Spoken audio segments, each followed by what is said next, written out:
démographie, on est très sensible à l'âge qui va avoir un effet, un impact sur de quantité de phénomènes qu'on observe, la mortalité, la mise en couple, l'entrée en emploi et ainsi de suite. Et donc on va tenir compte de l'âge, parce que c'est la position dans le cycle de vie. Par contre, on est aussi intéressé par les générations. Alors en démographie, les générations, on les définit par l'année de naissance des personnes, et c'est très précis. On peut même parler de cohortes, et on peut les suivre au cours du temps et voir par quel type de phénomène elles traversent. Et puis on peut aussi s'intéresser à des générations plus larges, et ça c'est beaucoup utilisé en sociologie dans les débats politiques et sociaux. On va parler des baby boomers, par exemple, ou on va parler des millenniums.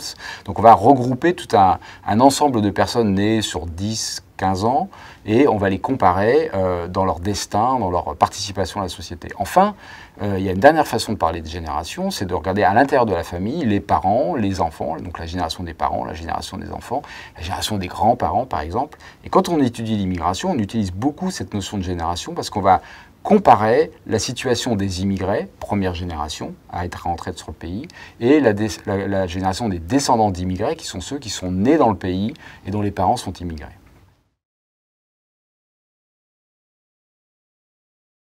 Alors, il y a plusieurs manières de mesurer la discrimination. On peut en parler de deux principales, qui sont d'une part poser la question directement aux personnes, avez-vous vécu une discrimination?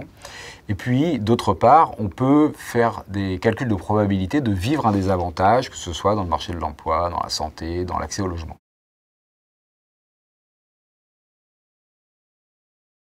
Et ce qu'on observe, et c'est un résultat qui est un peu contre-intuitif, c'est que les descendants d'immigrés, la seconde génération, déclarent plus de discrimination que la première génération, les immigrés de même origine. Une explication à ça, il y en a deux. Il y en a une qui est que les descendants d'immigrés ont plus d'attentes en matière d'égalité parce qu'ils sont nés dans le pays, ils ont été socialisés, scolarisés, ils ont connu une mobilité sociale et donc ils s'attendent à être traités comme les autres, ce qu'ils ne sont pas. Donc ils vont parler plus de discrimination.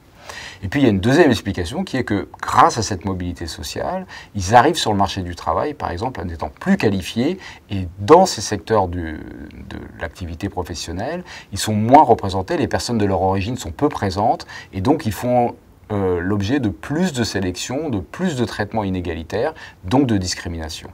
Et donc ces deux éléments participent, et c'est observé dans l'ensemble des pays d'Europe, les descendants d'immigrés, la seconde génération, vit plus de discrimination que la première.